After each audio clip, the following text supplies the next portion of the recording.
सब है, स्वागत के लिए सब है, नहीं है तो कौन नहीं है? सुंदरी नहीं है। भय के आंगन में कितने मेहमान आ जाए, भय की नजर किसको खोजेगी? बहन को खोजेगी। बहन कहाँ आई? भोजनम मातृ हस्ते न मर्दनम पर हस्ते न निज हस्ते न दानम स्वश्री हस्ते न तिलकम। भोजन करना तो मां के हाथ का है, मालिश करानी तो दूसरे के हाथ से है, दान देना तो स्वयं के हाथ से है, और तिलक कराना तो बहन के हाथ से है। तिलक करने का अधिकार यदि संस्कृति ने किसी को दिया है तो केवल बहन को दिया है। चाहे राज तिलक हो, चाहे अभिषेक का तिलक हो, चाहे जो भी तिलक हो, तिलक होना चाहिए बहन के हाथ का है। लेकिन उस समय बहन को नहीं खोज रहा था भरत, सुंदरी को खोज रहा था। लेकिन बाहुबली और भरत को जाकर के बुजुर्गों ने एक बात कही और बाहुबली और भरत की बात समझ में आ गई और बोले ठीक है, अपन दोनों ही लड़ते हैं, हम बाकी सब देख रहे हैं, जो जीत जाएगा उसका जयकारा लगा देंगे। जनता का काम क्या है? जो हार जाए उसको बाय बाय, जो जीत जाए उसका वेलकम। ये तो हमेशा से जनता का कैरेक्टर रहा है, कोई नया कैरेक्टर तो है ही नहीं। जीतने वाले के साथ जनता होती, हारने वाले के साथ कोई नहीं होती। और सेना दोनों की लड़ाई देख रही है। बड़ा अद्भुत पन्ना है बंधुओं। भरत चक्रवर्ती है, बाहुबली चक्रवर्ती नहीं है। लेकिन दोनों ने ही पिछले जन्म में ऐसे पुण्य का उपार्जन किया था कि भरत चक्रवर्ती बना और बाहुबली चक्रवर्ती से भी अधिक बल को प्राप्त कर लेता है। और किसके बल पर? सेवा के बल पर। दोनों ने ही सेवा करी, लेकिन एक ने सेवा में थोड़ा सा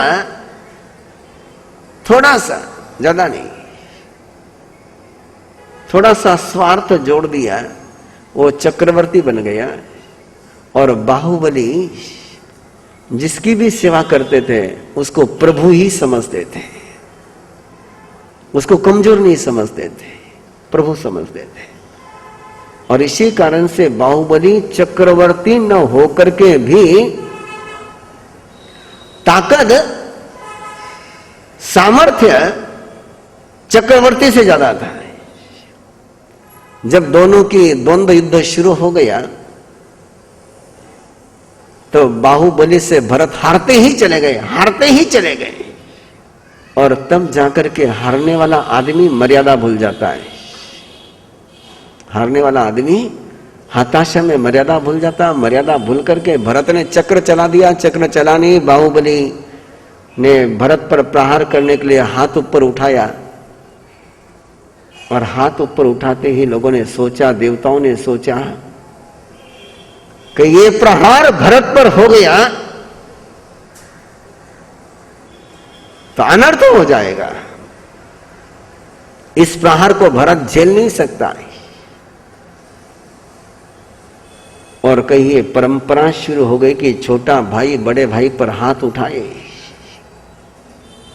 तो बहुत मुश्किल जाएगी। इसलिए लोगों ने जाकर के, देवताओं ने जाकर के बाहुबली से निवेदन किया है, चिंतन कर संबुझ है, सोच इसके परिणाम क्या होंगे। और प्रसंग कहते कि बाहुबली ने उस समय सोचा,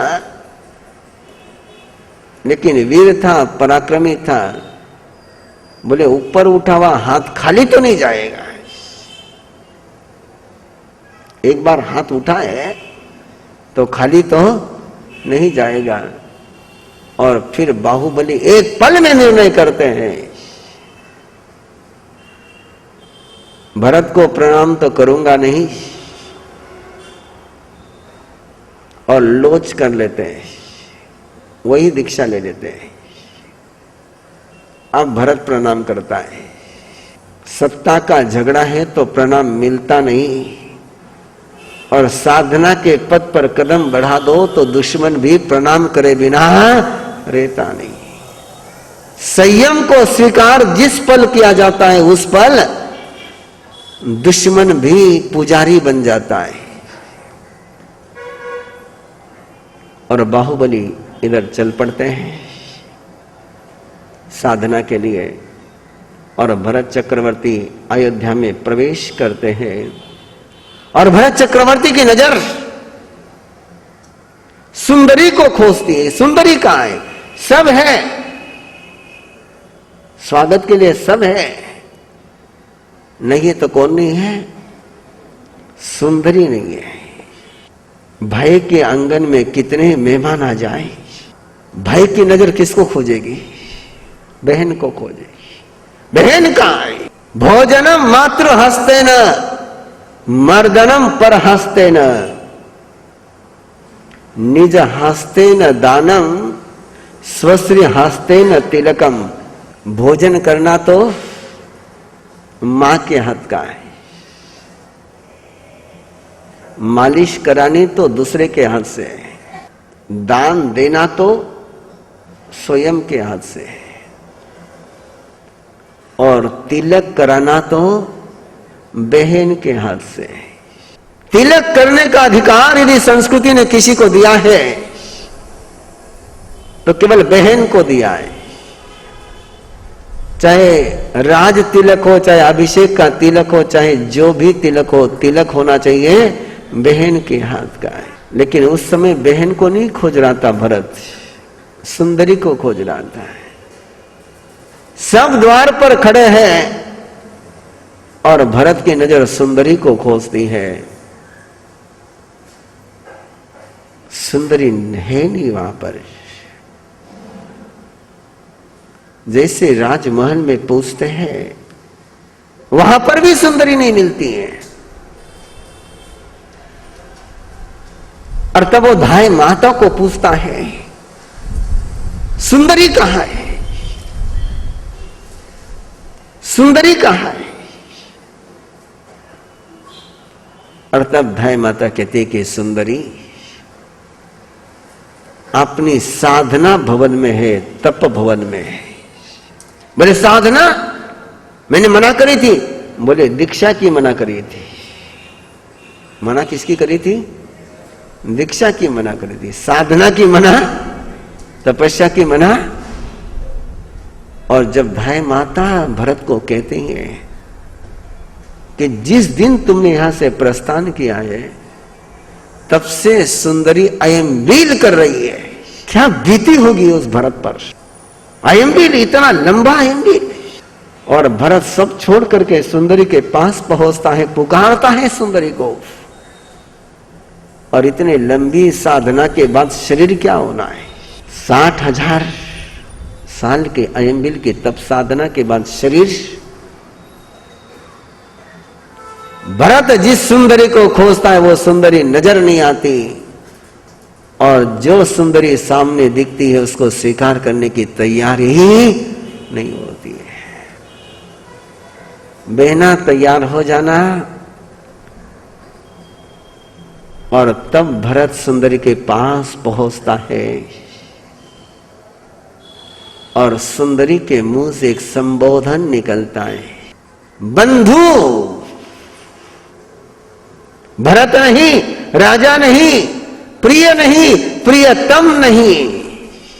और बंधु शब्द पर नजर देना।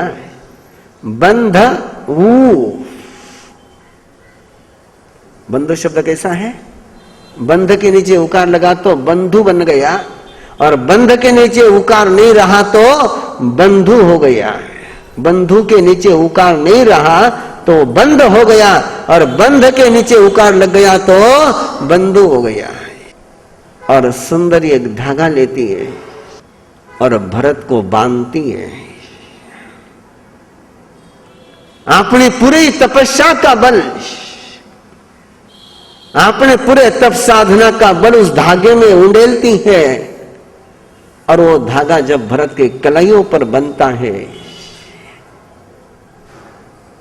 वो रक्षा का सूत्र जब भरत के कलाई पर बनता है, तो भरत के सारे कंकन सुने हो जाते हैं और वो धागा सुहाना हो जाता है। वही दिन श्रावणी पूर्णिमा का था।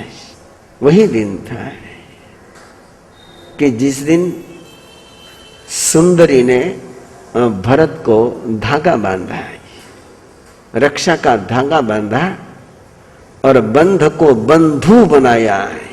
बहन तपती है और भाई की रक्षा होती है। बहन के धागे बांधने में ये बल होता है,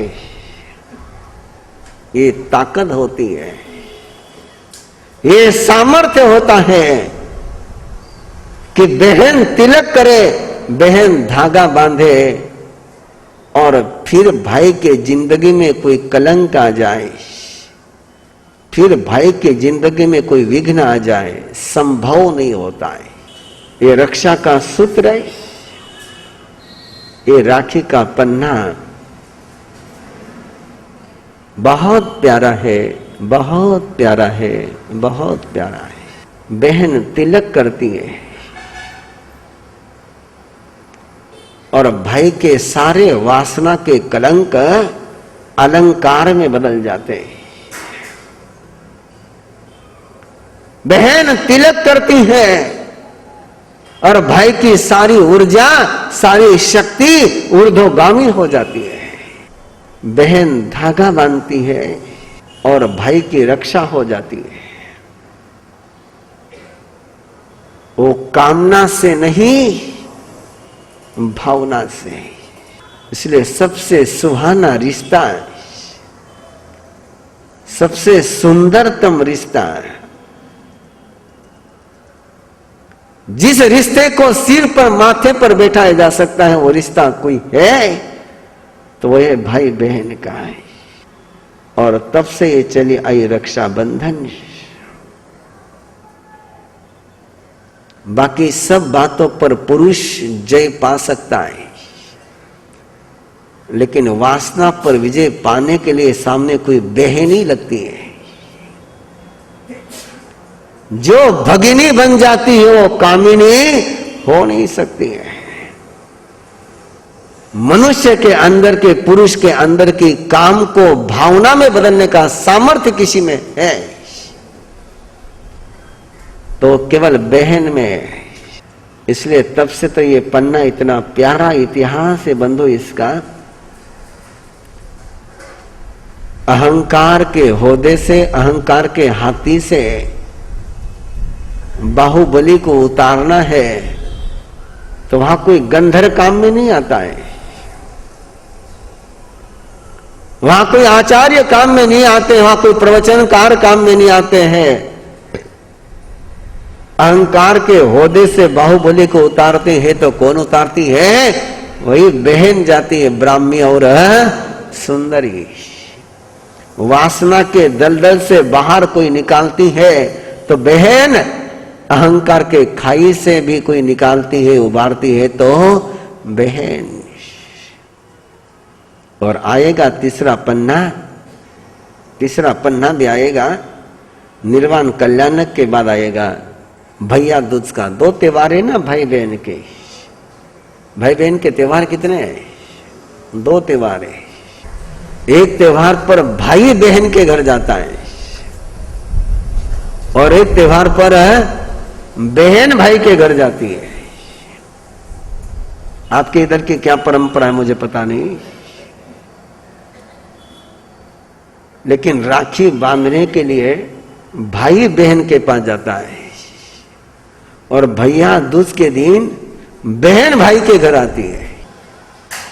भाई बहन से जुड़े हुए दो त्योहार है, एक रक्षाबंधन का और एक भैया दूज का है।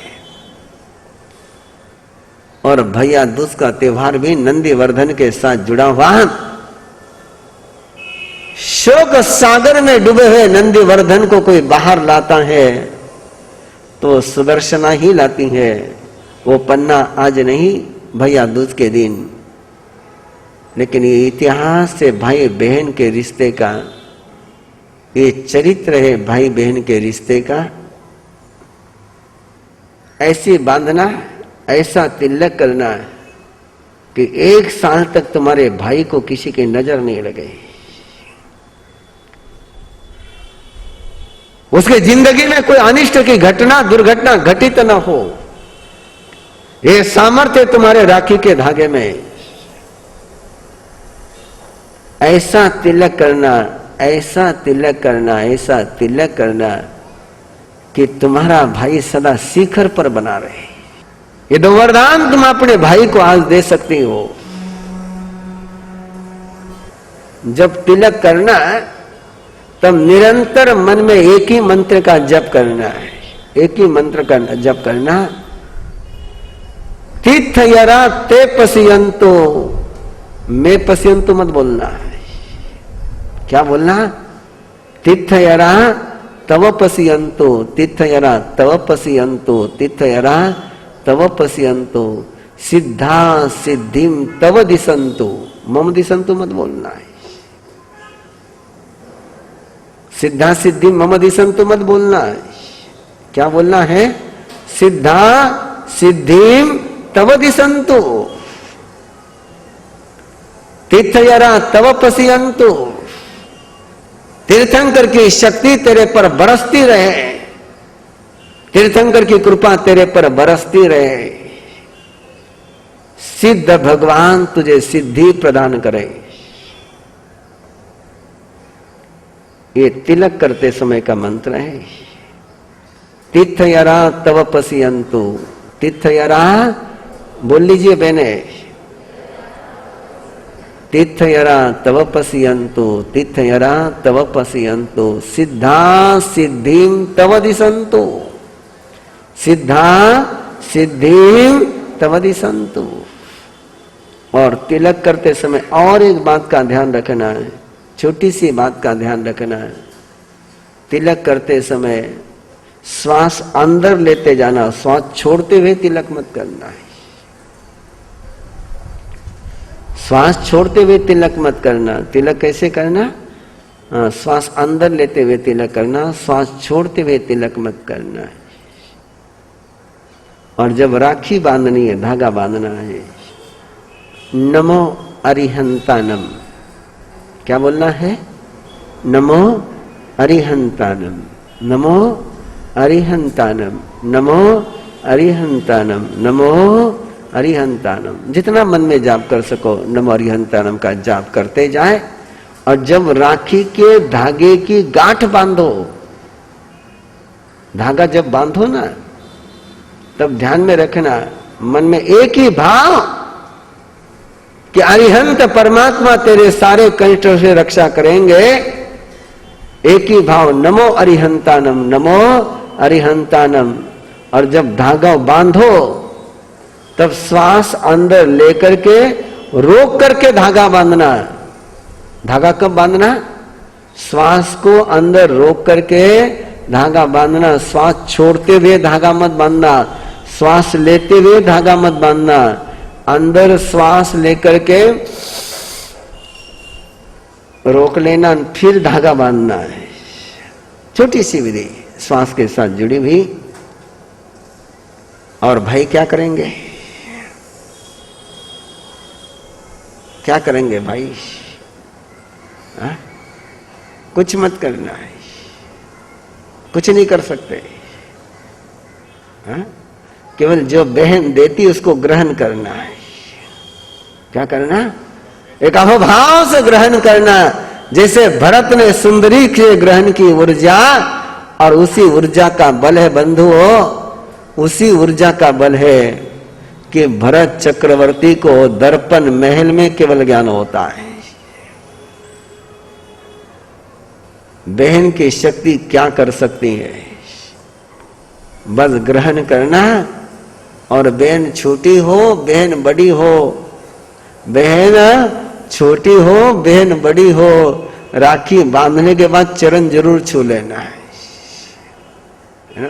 नहीं नहीं छोटी है, नहीं आज वो छोटी नहीं है, आज वो छोटी नहीं, आज उसने वरदान दिए है, आज उसने तुमको ऊर्जा दी है, आज उसने तुमको शक्ति दी है। और शक्ति लेने के बाद तुम नहीं झुके तो शक्ति अंदर पहुंचने वाली नहीं है। शक्ति पहुंचेगी कब? झुकोगे तो पहुंचेगी, अकड़ोगे तो पहुंचेगी नहीं। इसलिए केवल झुक जाना है, बड़े प्यार के साथ, बहुत आस्था के साथ। बहन जो दे उसको प्यार से आस्था से ग्रहण करना।